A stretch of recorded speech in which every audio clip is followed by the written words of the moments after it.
نحمده ونصلي ونسلم على رسوله الكريم أما بعد فأعوذ بالله من الشيطان الرجيم بسم الله الرحمن الرحيم اهدنا الصراط المستقيم صدق الله العلي العظيم یا ایها الذین آمنوا اتقوا اللہ، اے ایمان والو اللہ سے ڈرو، وابتغوا الیہ الوسیلہ، اور اللہ کی طرف پہنچنے کے لیے وسیلہ تلاش کرو۔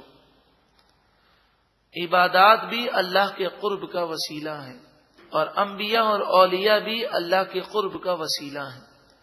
اس آیت کریمہ سے بالکل واضح ہے کہ اللہ کی بارگاہ میں قرب حاصل کرنے کے لیے وسیلہ تلاش کرو، اور جو بالکل وسیلے کا انکار کر دے وہ گویا کہ قرآن کا انکار کر رہا ہے۔ وابتغوا الیہ الوسیلہ، اللہ کی بارگاہ میں پہنچنے کے لیے وسیلہ تلاش کرو۔ یہ بات درست ہے کہ اللہ تعالیٰ کسی کا محتاج نہیں، لیکن ہم عاجز بندے ہیں۔ ہم اللہ کا قرب پانے کے لیے نیک لوگوں کا وسیلہ نہیں پکڑیں گے تو کیسے پائیں گے؟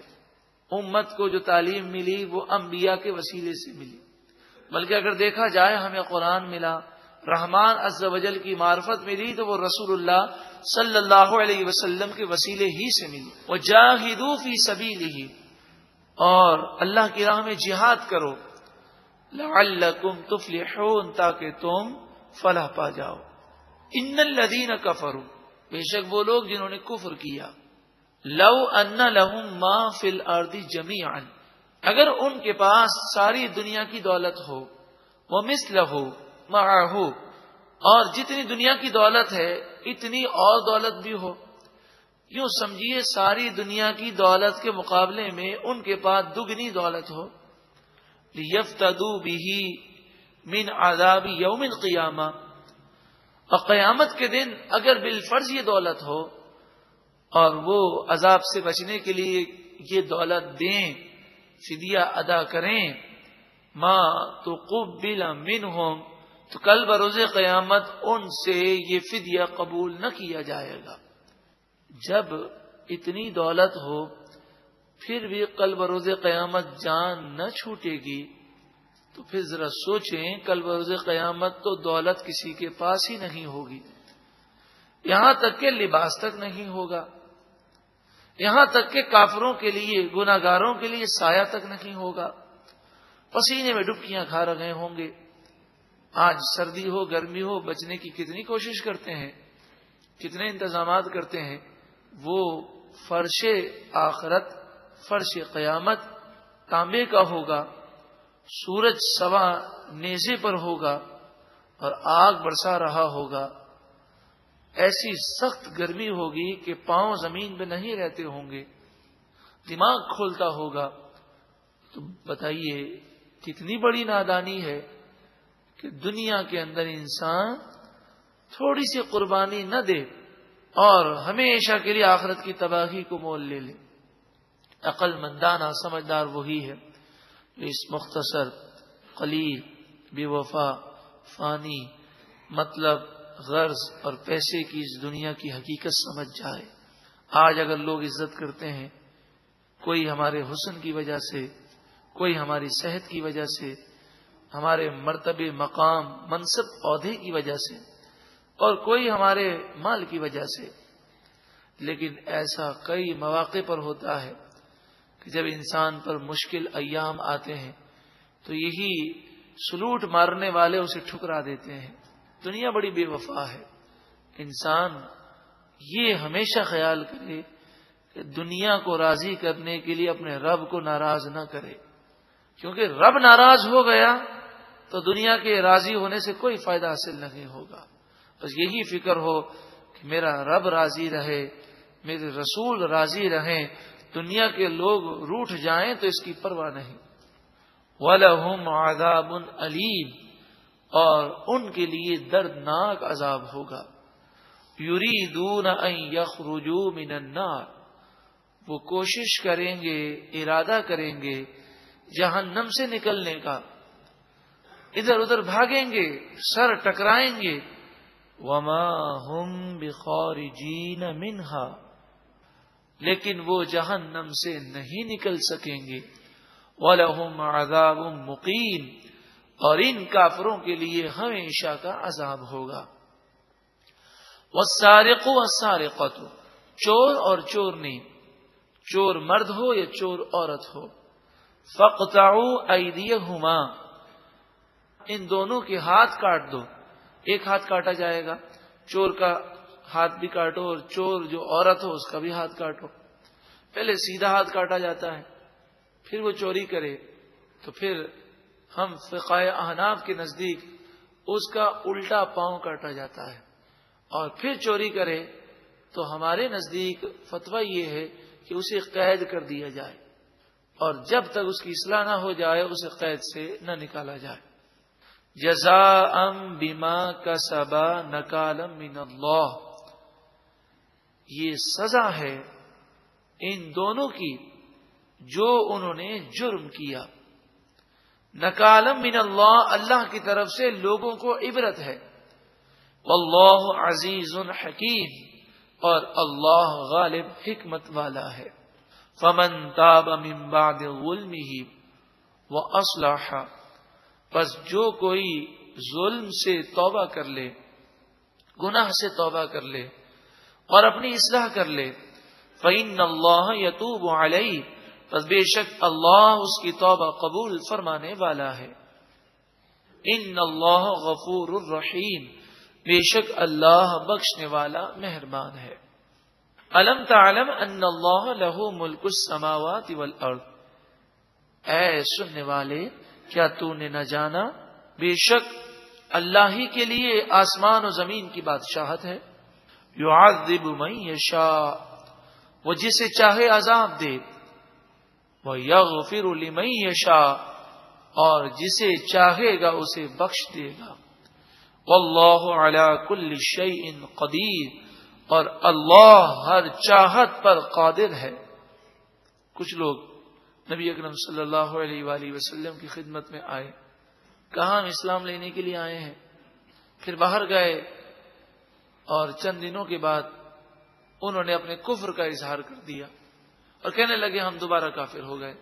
تو نبی اکرم صلی اللہ علیہ وآلہ وسلم کو ان کی اس حرکت سے بڑا رنج ہوا، اور رنج ہونے کی ایک وجہ یہ بھی تھی کہ اس طرح لوگوں پہ یہ تاثر انہوں نے ڈالنے کی کوشش کی کہ اسلام سچا مذہب نہیں ہے.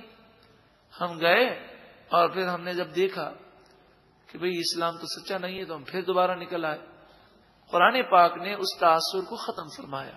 یا ایھا الرسول، اے رسول، لا يحزنك الذين يسارعون في الكفر من الذين قالوا آمنا بأفواههم، اے رسول آپ غم نہ کریں، آپ کو رنجیدہ نہ کریں وہ لوگ جو کفر میں بھاگنے میں جلدی کرتے ہیں. کہ وہ لوگ ہیں جنہوں نے اپنی زبان سے کہا کہ ہم ایمان لائے، وَلَمْ تُؤْمِنْ قُلُوبُهُمْ، لیکن ان کے دل ایمان لے کر نہ آئے. وَمِنَ الَّذِينَ هَادُوا، اور یہ منافقوں کی طرح یہودی بھی ہیں، انہوں نے بھی ایسی حرکت کی. سَمَّاعُونَ لِلْكَذِبِ، یہ یہودی جھوٹ کو بہت مانتے ہیں، جھوٹ بڑے غور و فکر سے سنتے ہیں، جھوٹ کو عام کرتے ہیں. سَمَّاعُونَ لِقَوْمٍ آخَرِينَ لَمْ يَأْتُوكَ، اور اس قوم کی باتیں زیادہ مانتے ہیں کہ جو قوم ابھی تک آپ کی خدمت میں نہیں آئی. یعنی یہ یہودی جو آپ کے سامنے آ کر ایمان کا اظہار کرتے ہیں یہ جھوٹے لوگ ہیں. یہ ان یہودیوں کی بات مانتے ہیں جو ابھی آپ کی خدمت میں نہیں آئے، اور آپ کی خدمت میں یہ آتے ہیں مسلمانوں کو دھوکہ دینے کے لیے. یحرفون الکلم من بعد مواضعہ، یہ ایسے ظالم لوگ ہیں کہ انہوں نے اللہ کے کلام کو ان کی جگہوں سے بدل دیا. کلام الہی میں انہوں نے تحریف کی. جو اللہ کے کلام کے ساتھ ایسی حرکت کرے وہ پھر ہر قسم کا فراڈ بھی کر سکتا ہے اور جھوٹ بھی بول سکتا ہے. یقولون، وہ کہتے ہیں، ان اوتیتم ھذا فخذوہ، اگر تمہیں یہ دیا جائے تو تم لے لینا۔ حضور کی بارگاہ میں چند یہودی آئے ایک فیصلہ کروانے کے لیے، تو نبی اکرم صلی اللہ علیہ وآلہ وسلم نے فیصلہ کر دیا، لیکن جب وہ وہاں سے چلے تھے تو بھیجنے والوں نے یہ انہیں سکھا کر بھیجا تھا کہ اگر حضور یہ فیصلہ کریں تو قبول کرنا اور یہ فیصلہ کریں تو قبول نہ کرنا۔ وہ واقعہ اس سے پہلے بھی گزر چکا ہے کہ یہودی مرد اور عورت نے زنا کیا تو اس کی سزا معلوم کرنے کے لیے آئے، تو حضور نے وہ سزا بیان کی جو توریت میں ہے، تو انہوں نے اس سزا کو ماننے سے انکار کیا۔ یقولون، وہ بھیجنے والے ان یہودیوں سے کہتے ہیں، ان اوتیتم ھذا فخذوہ، اگر تمہیں یہ فیصلہ ملے تو قبول کر لینا، وَإِن لَّمْ تُؤْتَوْهُ فَاحْذَرُوهُ، اور اگر تمہیں یہ فیصلہ نہ ملے تو تم اسے چھوڑ دینا، اسے قبول نہ کرنا۔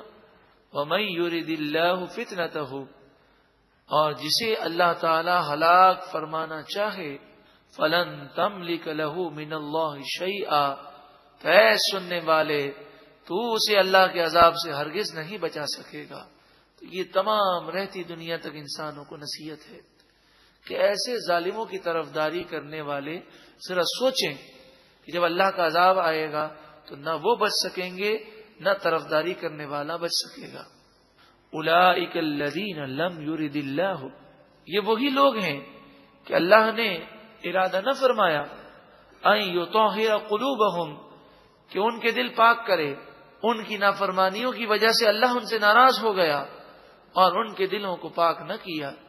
اے پروردگار، ہم اس موقع پر یہ دعا کرتے ہیں کہ تو ہمیں اپنی ناراضگی سے محفوظ فرما اور ہمارے دلوں کی سختی کو دور فرما، دل میں نور کر دے اور دل کو پاکیزہ کر دے۔ ایک بزرگ فرماتے ہیں کہ اللہ تعالیٰ تو فرماتا ہے نحن اقرب الیہ من حبل الورید، ہم تو انسان کی شہ رگ سے بھی زیادہ قریب ہیں۔ اللہ تو قریب ہے، لیکن فرمایا کہ ہم پر غفلت کے پردے ہیں، اور ان غفلت کے پردوں نے ہمیں دور کر دیا ہے۔ ہم قرب الہی سے جو دور ہیں غافل ہونے کی وجہ سے ہیں۔ اللہ ایسا کرم کر دے کہ غفلت کے پردے ہٹ جائیں اور دل منور ہو جائے اور قرب الہی نصیب ہو جائے۔ لہم فی الدنیا خزی، ان کے لیے دنیا میں ذلت و رسوائی ہے، وَلَهُمْ فِي الْآخِرَةِ عَذَابٌ عَظِيمٌ، اور ان کے لیے آخرت میں بڑا عذاب ہے۔ سَمَّاعُونَ لِلْكَذِبِ، یہ یہودی توریت کے ماننے والے جھوٹی باتیں غور سے سنتے ہیں اور اسے عام کرتے ہیں، پھیلاتے ہیں۔ جھوٹ پھیلانے والوں کے لیے نصیحت ہے، ہر سنی سنائی بات بغیر تحقیق کے آگے بڑھانے والے کو حدیث پاک میں جو کچھ فرمایا گیا علماء اس کے تحت فرماتے ہیں وہ بھی جھوٹا ہے، کہ جب تک تحقیق نہ ہو جائے اس بات کو آگے پھیلانا جھوٹا ہونے کے لیے کافی ہے۔ اکالون للسحت، یہودیوں کو قرآن پاک نے فرمایا بہت زیادہ حرام خور ہیں۔ یہودیوں کی مذمت ہے، مسلمانوں کو بھی سوچنا چاہیے کہ جو شخص حرام خور ہو، حرام کماتا ہو، کیا اس کی اولاد اس کی آنکھوں کی ٹھنڈک بن سکتی ہے؟ جس اولاد کے پیٹ میں اس نے حرام ڈالا ہے وہ اولاد والدین کی فرما بردار اور آنکھوں کی ٹھنڈک کیسے بنے گی؟ فَإِن جَاءُوكَ، پھر اگر اے محبوب یہ یہودی آپ کی خدمت میں آئیں، اب آئندہ کبھی یہ فیصلہ کروانے آئیں تو آپ پر فیصلہ کرنا لازم نہیں ہے، فَاحْكُم بَيْنَهُمْ، آپ ان کے درمیان فیصلہ کر دیں، او اعرض عنہم، اور اگر آپ چاہیں تو فیصلہ نہ کریں اور آپ ان سے اعراض کر لیں، وَإِن تُعْرِضْ عَنْهُمْ، اور اگر آپ ان کا فیصلہ نہ کریں اور اعراض کر لیں، فَلَن يَضُرُّوكَ شَيْئًا، تو وہ آپ کو کچھ بھی نقصان نہیں پہنچا سکیں گے، وَإِنْ حَكَمْتَ، اور اگر آپ فیصلہ کریں، فَاحْكُم بَيْنَهُمْ بِالْقِسْطِ، تو ان کے درمیان انصاف سے فیصلہ کریں۔ نبی اکرم صلی اللہ علیہ وآلہ وسلم تو فیصلہ انصاف ہی سے فرماتے ہیں۔ امت کی تعلیم ہے کہ ہمیں چاہیے کہ ہم کسی سے ڈرے نہ، جب ہم سے کوئی فیصلہ کروانے آئے تو ہمیشہ حق کا ساتھ دیں۔ ان اللہ یحب المقسطین، بے شک اللہ تعالیٰ انصاف کرنے والوں کو پسند فرماتا ہے۔ وَكَيْفَ يُحَكِّمُونَكَ، وہ آپ سے کیسے فیصلہ کروائیں گے؟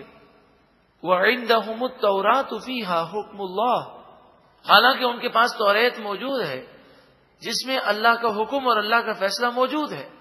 جب وہ اللہ کا فیصلہ نہیں مانتے تو آپ کا فیصلہ کیوں مانیں گے؟ یہ فیصلہ کروانے اس لیے آتے ہیں تاکہ من پسند اگر کوئی بات آپ کہہ دیں تو مانیں، اور ان کو جی کو اچھی نہ لگے تو نہ مانیں۔